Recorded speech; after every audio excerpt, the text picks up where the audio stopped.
This storm is absolutely bonkers. This is the worst one of the whole night. It was tornado warned over Dunlap, which is to the west of us, but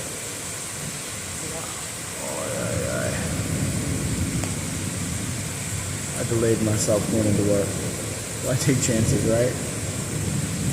The power tried to go out 5 times in the initial jolt, but it stayed on somehow. I don't know how.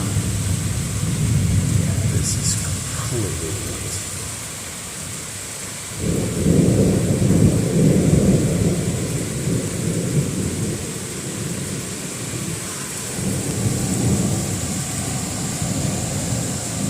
I'm not going any farther than my front door.